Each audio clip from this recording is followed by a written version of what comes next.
কাদুরির সন্তানের জন্য মায়া লাগে তোমার রে, সন্তানের ভবিষ্যতের এত টেনশন, সন্তানরে তুমি ডাক্তারি পড়াও, সন্তানরে তুমি ইঞ্জিনিয়ারি পড়াও, সন্তানরে তুমি ব্যবসায়ী বানাও, সন্তানরে তুমি রাজনীতিবিদ বানাও, কিন্তু আফসোস লাগে রে যুবক, যখন তোমারে তিনটা সাদা কাফনে প্যাকেট কইরা যখন তোমারে কবরের মধ্যে নামায় দিবে রে, ওই সময় তোমার সন্তান তোমারে শেষ বিদায় দিতে পারে না।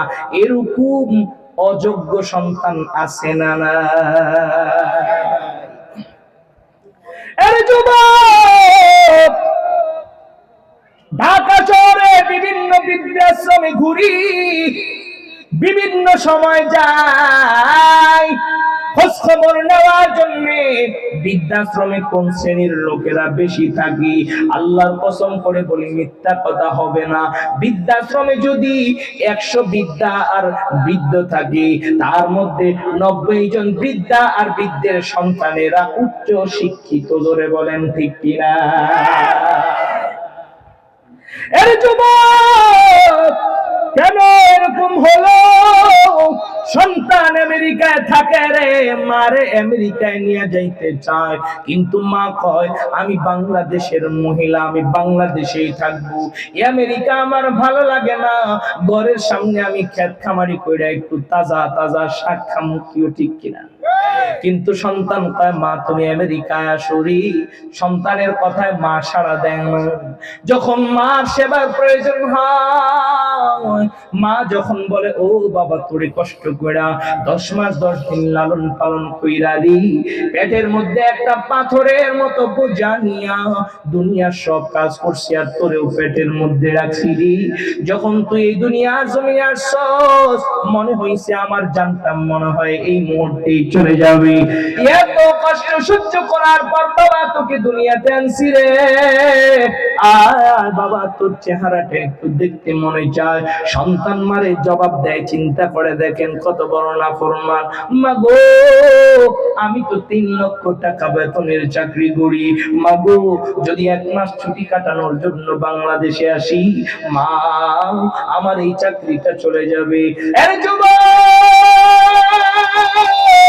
3 লক্ষ টাকার চাকরির দাম তার কাছে বেশি হয়ে গেল রে, মার দাম তার কাছে নাই। আর একটা মাদ্রাসার ছাত্র, একদিন রাস্তা দিয়া হাইটা যাই, দেখি ছোট্ট একটা 4 বছরের শিশু রাস্তার পাশে কান্নাকাটি করতেছি। ড্রাইভারকে বললাম কেন এই বাচ্চা শিশুটা কান্নাকাটি করে, গাড়িটা থামান।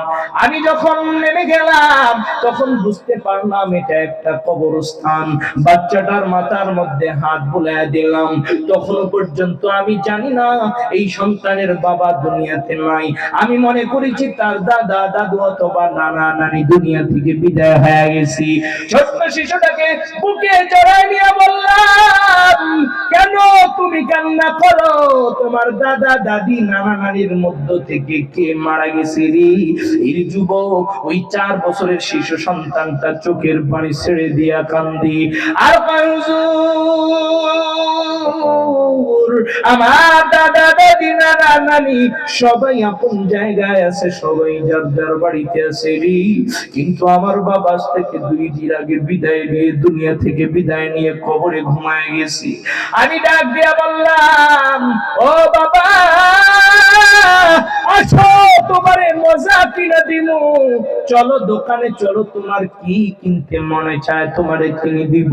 কারণ নবী বইলা গেছেন আল্লাহ যে বান্দা এতিমের মাথায় হাত বুলায়া দিবে, এতিমরে দেখবে নবী কিয়ামতের দিন তাকে সুপারিশ করে জান্নাতে ঢুকায়া দিবে। নবীর এই হাদিসের উপর আমলের জন্য এতিমকে বললাম আসো বাবা আসো, চলো তুমি কি খাবা বাজারে চলো, তোমারে বাজারে নিয়ে যাই, তুমি যা কিনতে চাও সব তোমারে কিনে দিব রে, যত খেলনা কিনতে চাও তোমারে সব কিনে দিব, যত চিপস তুমি খেতে চাও সব তোমারে কিনে দিব। শিশুটা আমাকে জড়ায় ধরে বলে হুজুর আপনি আবার এই যতই কিনা দেন না কেন আমার মনটা ঠান্ডা হবে না, কারণ আমি আমার বাবারে হারায় ফেলাইছি। আমার বাবা যদি আমারে একটা বার মজা নাও কিনা দিত গো, তারপরেও বাবার চেহারার দিকে তাকাইলে আমার যে মনের ভেতরে যে আরাম আর শান্তি লাগতো গো হুজুর, গোটা দুনিয়াটা আপনি আমার পায়ের সামনে আয়না দিলেও তারপরেও আমি ওই শান্তি অনুভব করব না। খিদমতে মা दर पे दर कुन इख्तियार ताकि बाशी दर दुआलम बख्तियार खिदमते मा दर पे दर कुन सरहोशर ताकि बाशी दर दुआलम के नाम। শিশুটাকে এবার জড়া দুইরা আমার চোখ দিয়ে পানি বের হয়ে গেল। শিশুটাকে বললাম, বাবা তুমি এখানে দাঁড়ায় দাঁড়ায় কি করো? মাগরিবের সময় হয়ে গেছে রে, সন্ধ্যা হয়ে যাবে, তুমি হারায় যাবা। শিশুটা আমাকে জবাব দেয়, হুজুর আমি মাত্র মক্তবের একজন ছাত্র, আমি আলিফ বা তা সা গুরু শিখেছি আর সূরা ফাতিহার ইখলাস পড়ি। আমি ডাক দিয়ে বললাম, ঠিক আছে ভালো কথা, তুমি এখানে দাঁড়ায় দাঁড়ায় কি করো? শিশুটা জবাব দেয়, হুজুর আমি আমার ওস্তাদকে জিজ্ঞাসা করছিলাম, হুজুর কি করলে আমার বাবার কবরের মধ্যে আল্লাহ শান্তি দিবে? হুজুর বলেছে তুমি আলিফ বা তা সা পড়বা, কুল হুয়াল্লাহ পড়বা আর ফাতিহা পড়বা। হুজুর আমি ভাত খাইয়া সারা দিনের মধ্যে আমি সব সময় রাত্র হওয়ার আগ পর্যন্ত বাবার কবরের সামনে দাঁড়ায়া দাঁড়ায়া আলিফ বা তা সা পড়ি আর ফাতিহা আর ইখলাস পড়ি। এই ঘটনাটা দেখে চোখের পানি চলে আসলো। শিশুটাকে জড়ায়া ধরে কান্না করলাম আর মনে মনে ভাবলাম, কত সন্তান রে তার বাবা মা জমি জমা বিক্রি কইরা ডাক্তারি পড়ায় রে, ইঞ্জিনিয়ারি পড়ায়, কিন্তু বাবারে কবরে রাইখা আসার পর একবারও বাবার কবরের সামনে যায় না, আছে না নাই? সন্তান আমেরিকায় থাকে, বাবারে তিনটা সাদা কাফনের কাফন পেঁচায়া কবরের মধ্যে শোয়া দিল। যেই বাবা লক্ষ লক্ষ টাকার জমি বিক্রি কইরা একবার খাইয়া দুই বেলা না খাইয়া সন্তানের জন্য টাকা জমায়া 50 লক্ষ টাকা খরচ করে সন্তানটাকে আমেরিকায় পাঠাইলো, ওই সন্তান আমেরিকা থেকে বাংলাদেশে আসে না।